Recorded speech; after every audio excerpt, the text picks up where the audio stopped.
નમસ્કાર ધોરણ 10ના વિદ્યાર્થીઓ મિત્રો, હું કેતન ઠાકોર જ્યોતિ ક્લાસીસમાં બધા જ વિદ્યાર્થી મિત્રોનું સ્વાગત કરું છું। આજે વિજ્ઞાન વિષયની અંદર અમે વિદ્યુત ચેપ્ટર લઈને આવ્યા છે। જે ચેપ્ટર જે છે એ કુલ તમારા જે છે એ 10 ગુણનું છે। વિદ્યુત જે ચેપ્ટર છે એ વિદ્યુત 10 ગુણનું ચેપ્ટર છે। ચેપ્ટર નંબર 11 છે। એ કુલ ગુણ જે છે એ કુલ ગુણ તમારા કેટલા છે તો કે 10 ગુણ છે। જેમાં વિભાગ જે છે વિભાગ એમાં કેટલા ગુણના પ્રશ્નો પૂછાશે તો કે 3 ગુણના પ્રશ્નો પૂછાશે। કેટલા ગુણના પ્રશ્નો પૂછાશે? 3 ગુણના પ્રશ્નો પૂછાશે। ત્યાર પછી જે સેક્શન બી છે એ સેક્શન બી ની અંદર કેટલા ગુણના પ્રશ્નો પૂછાશે? સેક્શન બીમાં 2 ગુણના પ્રશ્નો પૂછાશે, 2। અને સેક્શન સીમાં 1 પ્રશ્ન પૂછાશે, બરાબર। એ 3 ગુણનો 2 ગુણના 2 પ્રશ્નો એટલે 4 ગુણ, અને અહીંયા 3 ગુણ એટલે 3 ને 4 7 અને 7 ને 3 10 ગુણ। આ રીતે જે છે ચેપ્ટરનો ગુણભાર છે। એટલે આ ચેપ્ટરના પૂરેપૂરા માર્ક્સ જે છે મેળવો, એના જે મોસ્ટ આઈએમપી પ્રશ્નો જે છે એ અમે તમારી સમક્ષ લઈને આવ્યા છે। તો તમે એ પ્રશ્નને તૈયાર કરજો જેથી કરીને પૂરા માર્ક્સ મેળવી શકો। હજુ સુધી જો ચેનલને લાઈક, સબસ્ક્રાઈબ અને ના શેર કરી હોય તો શેર કરી દેજો। જે બોર્ડની પરીક્ષા જે આવી રહી છે, જેના ગણતરીના દિવસો છે, એની અંદર જે અમારા તરફથી જે આઈએમપી પ્રશ્નો તમે મળે છે એને તૈયારી કરજો, ખૂબ સારા માર્ક્સ મળશે, બરાબર। તો પ્રશ્ન નંબર 1 જે છે, જે 2 ગુણના અને 3 ગુણના છે, એના અમે પ્રશ્નો જે કાઢ્યા છે, જે છેલ્લા ઘણા બધા જે પરીક્ષાઓ બોર્ડની અંદર લેવાય છે, એકમ કસોટીઓ જે લેવાય છે, બરાબર, અમારા અનુભવ પ્રમાણેના જે પ્રશ્નો કાઢ્યા છે, એની અંદર પહેલો જે પ્રશ્ન જે છે એ છે વિદ્યુત પ્રવાહ એટલે શું? વિદ્યુત પ્રવાહ એટલે શું? તેના એકમો જણાવો। તેના એકમો જણાવો। આ 2 ગુણના જે છે પ્રશ્નો છે। ત્યાર પછી બીજો તફાવત પૂછવામાં આવે છે અવરોધ અને અવરોધકતા। તફાવત આપો। એમાં પૂછે છે અવરોધ અને અવરોધકતા। ત્યાર પછી એની અંદર વિદ્યુત અવરોધ એ કઈ બાબત પર આધાર રાખે છે? જે વિદ્યુત અવરોધ છે, વિદ્યુત અવરોધ કઈ બાબતો પર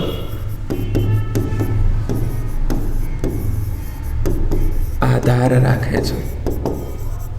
જે બાબતો પર આધાર રાખે છે એ બાબતો જે છે એ તમારે જણાવવાની છે, બરાબર। એના ક્ષેત્રફળ ઉપર આધાર રાખે છે, તાર ઉપર આધાર રાખે છે, જુદા જુદા જે છે આડછેદ ઉપર આધાર રાખે છે। ત્યાર પછી એની અંદર ચોથો પ્રશ્ન, શા માટે ટોસ્ટર અથવા ઇસ્ત્રી કોઈ શુદ્ધ ધાતુની જગ્યાએ મિશ્ર ધાતુની બનાવવામાં આવે છે, બરાબર। ચોથો પ્રશ્ન છે શા માટે ટોસ્ટર અથવા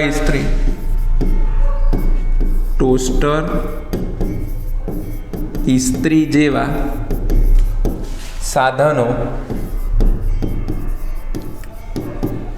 શુદ્ધ ધાતુની જગ્યાએ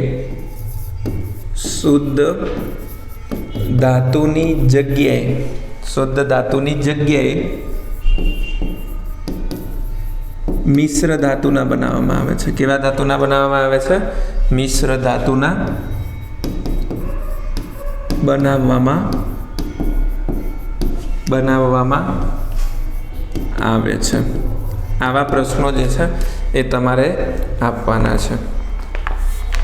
આ જે છે એ ટૂંક જવાબી પ્રશ્નો છે। ઘણા એવા બધા પ્રશ્નો છે, પરંતુ અમે અહીંયા જે છે આઈએમપી પ્રશ્નો જે છે તમને આપ્યા છે।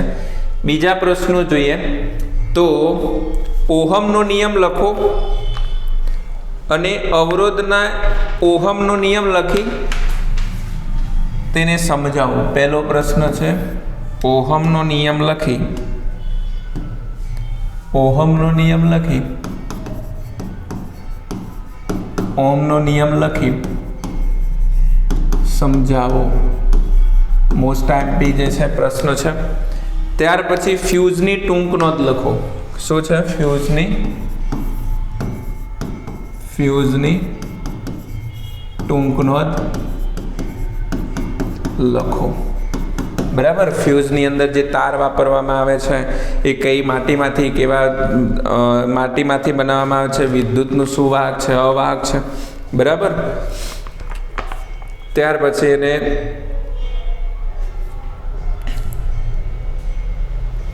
ત્યાર પછી તમારે આની અંદર બીજો પ્રશ્ન છે શ્રેણી જોડાણ.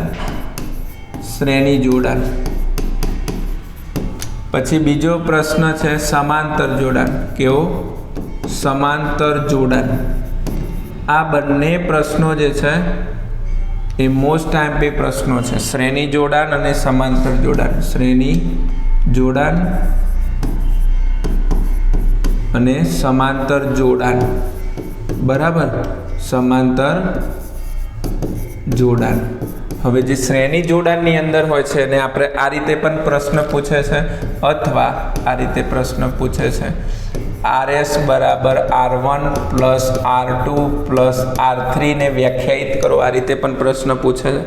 આને છે 1/R1 પ્લસ 1 એ રીતે પણ છે એ પ્રશ્ન પૂછાતો હોય છે. બરાબર. હવે વિદ્યુત પ્રવાહની તાપીય અસરો સમજાવો. પાંચમો પ્રશ્ન છે વિદ્યુત પ્રવાહની તાપીય અસરો સમજાવો. શું? વિદ્યુત પ્રવાહની તાપીય અસરો સમજાવો. શું છે? વિદ્યુત પ્રવાહની તાપીય અસર સમજાવો. ત્યાર પછી બીજો પ્રશ્ન છે ઘરનું વાયર શા માટે સમાંતર જોડાણ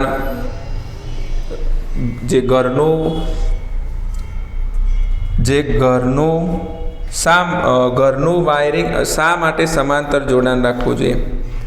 અહીંયા પ્રશ્ન લખવામાં છે વિદ્યાર્થી મિત્રોએ ભૂલ કરી છે.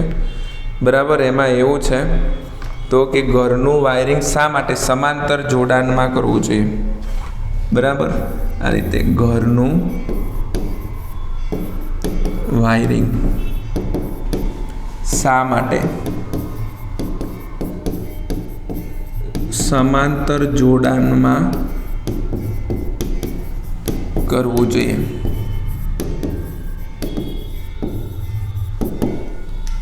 અને બલ્બના ફિલામેન્ટમાં ટંગસ્ટન ધાતુ કેમ વપરાય છે? સાતમો પ્રશ્ન બલ્બના ફિલામેન્ટમાં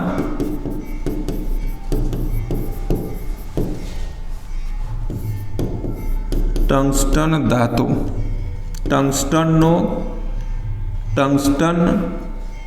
ધાતુ કેમ વપરાય છે? આ જે છે મોસ્ટ આઈએમપી પ્રશ્નો જે છે એ તમારે તૈયાર કરવાના છે જેથી કરીને તમે વિદ્યુત ચેપ્ટરમાંથી જે છે પૂરેપૂરા માર્ક્સ મેળવી શકો. બરાબર. આટલા પ્રશ્નો જે છે તમારે તૈયાર કરવાના છે. પછી બીજા સ્ક્રીનશોટ લેતા રહેજો જેથી કરીને તમને પ્રશ્નો જે છે એ તકલીફ ના પડે મેળવવામાં. ફરીથી કાલે જે છે નવા વિડીયો સાથે મળીશું. ત્યાં સુધી લાઈક, સબસ્ક્રાઈબ અને શેર કરજો. પરીક્ષાની અંદર તૈયારી કરતા રહેજો જેથી કરીને સારા માર્ક્સ મળે. જય હિન્દ, જય ભારત.